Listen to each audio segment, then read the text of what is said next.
O Reino que Não Era. Hum, esse título já soa meio misterioso, né? E é pra soar mesmo, porque ele nos leva direto para uma das histórias mais curiosas da biologia moderna. E a pergunta central é essa aqui. E se um daqueles grandes reinos da vida que a gente aprende na escola simplesmente não fosse real? Parece loucura, né?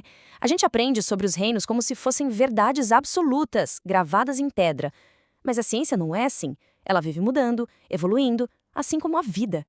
O reino em questão, o protagonista da nossa história, é o reino protista. Durante muito, muito tempo, ele foi considerado uma daquelas caixas fundamentais que a biologia usa para organizar tudo, sabe? Um grupo gigantesco, super diverso, de organismos eucariontes. Pensa aí, de amebas microscópicas até aquelas algas gigantescas, tudo ia para lá. Só que aí é que vem o plot twist.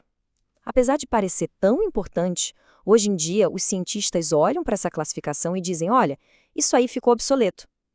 Ué, mas como assim? Como é que uma categoria tão básica some do mapa? Para a gente entender esse mistério, a gente precisa dar uma olhada no que eu gosto de chamar de a gaveta de bagunça da biologia. É isso mesmo, a gaveta de bagunça. A verdade é que o reino protista nunca foi um grupo, digamos, muito organizado. Ele era definido mais pelo que os organismos não eram do que pelo que eles realmente eram. A regra era basicamente assim: ok, esse bicho aqui é eucarionte? É. Ele é uma planta? Não. É um animal? Também não. É um fungo? Não. Ah, então joga lá na gaveta dos protistas. Era o grande resto. Mas por que essa gaveta de bagunça sequer existiu? Para entender a origem disso tudo, a gente precisa entrar na nossa máquina do tempo e voltar muito, bilhões de anos no passado. A gente vai viajar para antes de existir qualquer animal, planta ou fungo. Vamos para um dos momentos mais inacreditáveis e importantes da história da vida na Terra. Ok, vamos lá. Cerca de 3 bilhões e meio de anos atrás, a vida no nosso planeta era bem simples.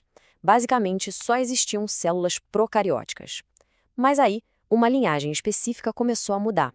Ela perdeu aquela parede celular dura, sabe? E se tornou mais flexível. Uma espécie de ameba primitiva que de repente tinha uma nova habilidade, a de engolir outras células. E foi essa nova habilidade que preparou o terreno para algo que mudaria tudo. É a famosa teoria da endossimbiose. Pensa só, uma dessas amebas ancestrais engoliu uma bactéria que era ótima em usar oxigênio para gerar energia. Mas em vez de digerir a coitada, a célula hospedeira pensou: essa aqui pode ser útil, e a manteve lá dentro. Com o tempo, essa bactéria evoluiu e se tornou o que a gente conhece hoje como mitocôndria, a usina de força das nossas células.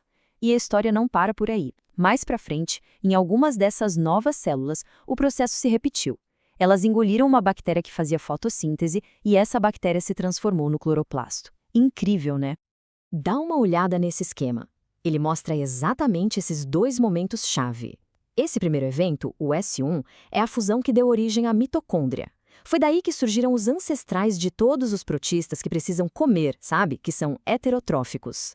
Depois, bem mais tarde, veio o evento S2. Foi a segunda fusão que originou os cloroplastos e, com eles, a linhagem que faz fotossíntese, como as algas.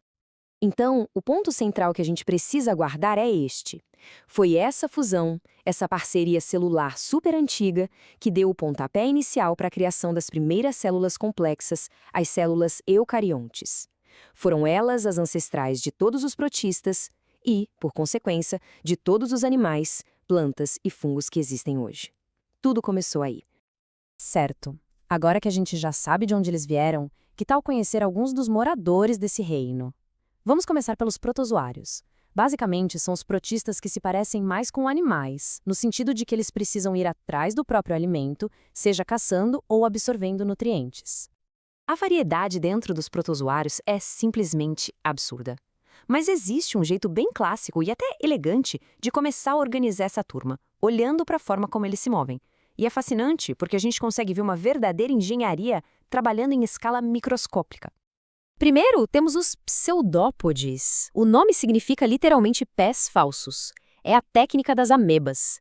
Elas simplesmente esticam uma parte do corpo, o citoplasma flui para lá e elas vão se arrastando e, no processo, englobando o que querem comer. Se parar para assistir a um vídeo disso, é quase hipnotizante. Outra forma de locomoção é com os cílios. Imagina o corpo da célula todo coberto por milhares de cabelinhos minúsculos, como se fossem pequenos remos, todos batendo em perfeita sincronia. É exatamente assim que o Paramecium faz. Ele usa esses cílios para nadar e também para criar uma corrente de água que traz a comida direto para a boca dele. Super eficiente. E por último, os flagelos. Aqui a gente está falando de uma cauda longa, tipo um chicote, que dá uma propulsão super poderosa. Um exemplo que, infelizmente, é bem conhecido aqui no Brasil é o Trypanosoma cruzi. É com esse flagelo que ele navega pela nossa corrente sanguínea e causa doença de Chagas. Ok, agora vamos mudar de lado e conhecer o outro grande grupo, as algas. Elas são a galera tipo planta dos protistas. São os produtores, os que fazem fotossíntese, e a importância delas é gigantesca. Elas são a base de praticamente toda a cadeia alimentar nos ambientes aquáticos. E a diversidade aqui é de cair o queixo. Olha só, tem as diatomáceas, que vivem dentro de umas caixinhas de sílica, tipo vidro, que são lindas, parecem joias. E detalhe, elas produzem uma parte enorme do oxigênio que a gente respira. Tem os dinoflagelados, que com seus 2 flagelos giram na água e à noite alguns deles brilham, sabe? A famosa bioluminescência. Temos as algas pardas, que podem ser gigantes e formar verdadeiras florestas submarinas. E as algas vermelhas, super importantes para a gente, de onde vem o agar e a carragenina, usados em alimentos. E já que a gente falou de cores, às vezes uma cor bonita e intenso no mar pode ser um sinal de alerta, um sinal de perigo. É o famoso fenômeno da maré vermelha. Basicamente, é uma explosão populacional de dinoflagelados. A quantidade deles fica tão grande que a água chega a mudar de cor, fica avermelhada ou marrom. E o problema não é só a cor. Muitas dessas espécies produzem toxinas superpotentes que matam peixes e contaminam mariscos, tornando-os venenosos para quem consumir. Bom, agora que a gente já fez um tour por esse universo e conheceu alguns dos seus habitantes, tá na hora de voltar para o nosso mistério principal. Com tudo isso que a gente viu, finalmente dá para entender por que, afinal de contas, o reino protista foi desmontado. A regra de ouro da biologia moderna para classificar os seres vivos é a seguinte: não basta agrupar quem se parece.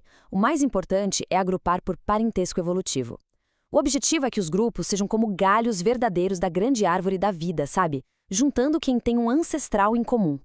E é aí que o reino protista falha, e falha feio. Olha só a diferença. Um grupo de verdade, que os cientistas chamam de monofilético, é como uma família completa. Tem um ancestral e todos os seus descendentes. Ninguém fica de fora. Agora olha para o reino protista.